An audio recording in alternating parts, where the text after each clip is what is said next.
Imagine spending 5 years digging in the scorching Egyptian desert, finding nothing but sand and disappointment. Then, one morning, your worker hits something with his hoe, a stone step. Stay with me to discover how that single step led to the most spectacular treasure hunt in human history and changed everything we know about ancient Egypt.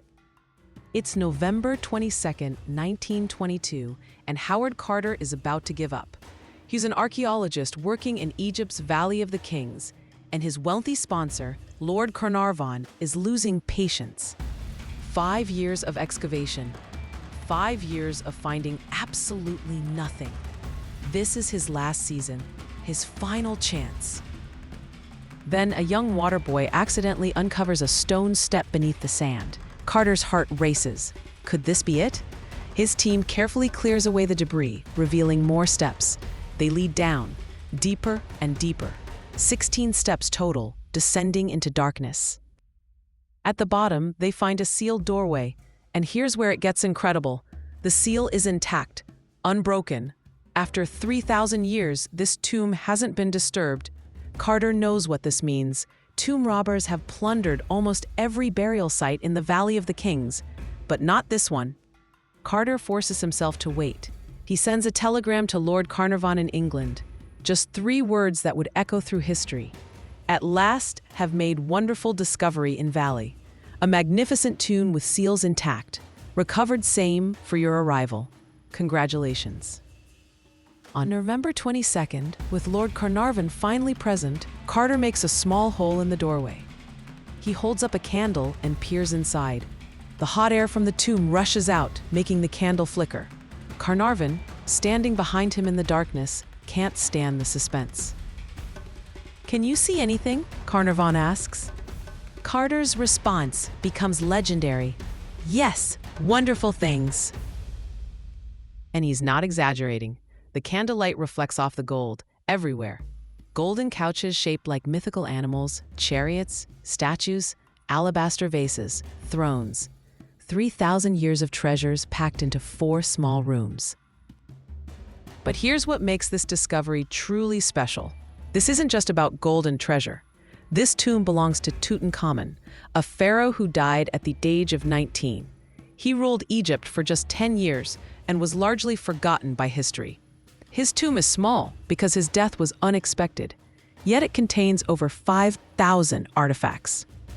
Think about that for a moment. This is considered a minor pharaoh with a modest tomb. Can you imagine what the great pharaohs' tombs must have looked like before they were robbed?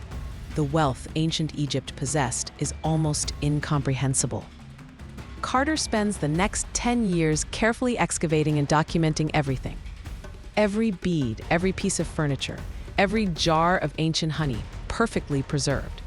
When he finally reaches the burial chamber, he finds 4 golden shrines nested inside each other like Russian dolls. Inside them, a stone sarcophagus. Inside that, 3 coffins. The innermost coffin is solid gold, weighing 243 pounds. And finally, the mummy of Tutankhamun himself, his face covered by a golden death mask that has become one of the most recognizable images in the world. This discovery does something remarkable. It ignites a worldwide fascination with ancient Egypt that continues to this day. Egyptomania sweeps across America and Europe. Architecture, fashion, art, movies, all influenced by King Tut. The Art Deco movement embraces Egyptian motifs. Women wear Egyptian-style jewelry. Theaters and buildings adopt Egyptian designs.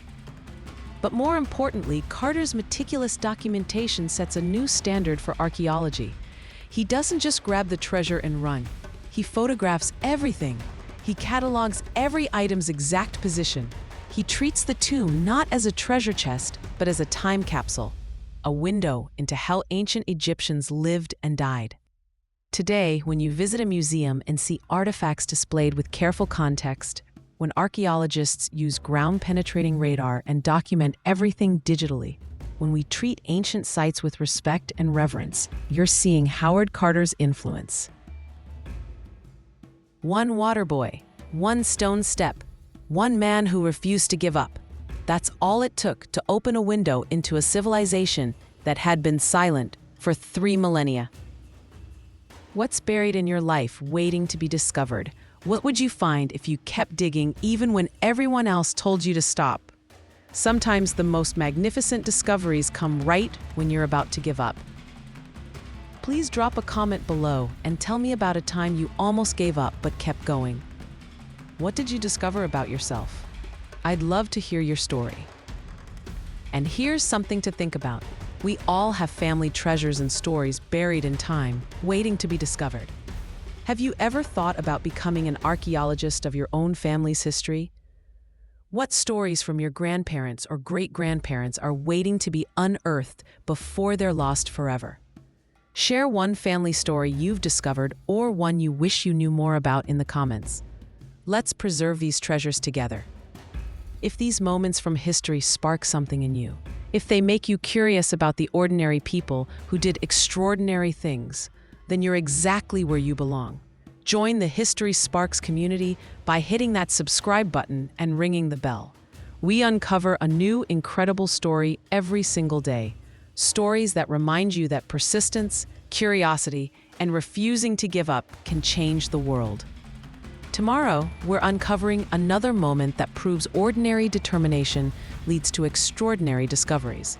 Until then, keep digging, keep searching, and never give up on your wonderful things.